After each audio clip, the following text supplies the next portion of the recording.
Ej, 10 ljudi, samo je Gavrilo i u današnjem tutorialu ću vam pokažem kako da skinete Mirror Section i crackovati ga. I da počnemo. Prvo ćete otići na ovu stranicu. I pre svega da kažem šta je Mirror Section. To je po meni najbolji program za snimanje. I eto. I izvinite što sam uklonio kako da skinete GTA San Andreas. To ću ponoviti, samo što ću ovaj put raditi bez torrenta i to u nekom naravnom klipu. I eto, da se mi bacimo sad na ekran. To ćete skinuti. I onda se to skine, dobit ćete ovakav file. Mislim, nećete meni nešto sad s baganom. Idete exit to action. Ovo malo sačekate. Ovo sad možete baciti u đubre i ugasite. Ja sam to izbrisao. Onda idete na action. Evo ga taj crack. Ali to ćemo posle doći. Idete action. Open. Onda kažete yes. Verovatno vi to niste vidjeli, samo ja to mogu da vidim, ali ste čuli zvuk sigurno. I izvinite ako šušti. Onda stavite anything koji hoćete. Onda kliknete OK. Next. Next.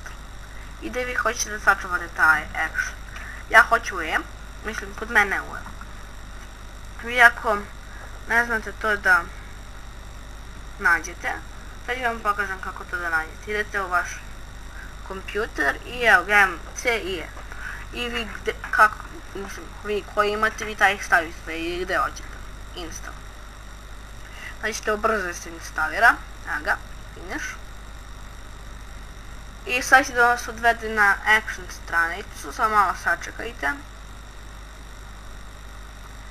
Ali meni to ne treba, pa ću da ga ugasim. Onda. Eto, i šta ćete sada uradite sa ovim, njihovim kao logom.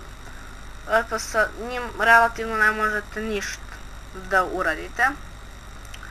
Mislim, vi možete snimati, ali ovdje ćemo opet pisati action dok ne kupite full verziju, ali to nam nije point.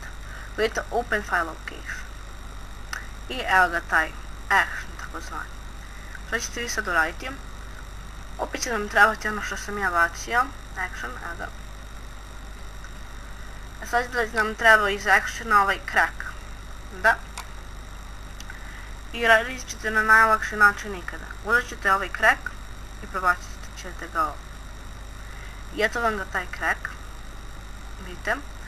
I onda uzmete desni klik i samo povučete i kažete create ovdje, ovo, mrzi vršite.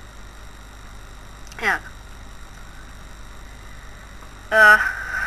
I ovo ćete da ubacite, ali našto ćete raditi s njim. I samo ćete ovdje ugaziti A, C, T i ona. Imate vaš action. I eto ljudi, to je bilo to od ovog tutoriala. Nadam se da vam se sviđa i vidimo sljedeće. Pozdrav.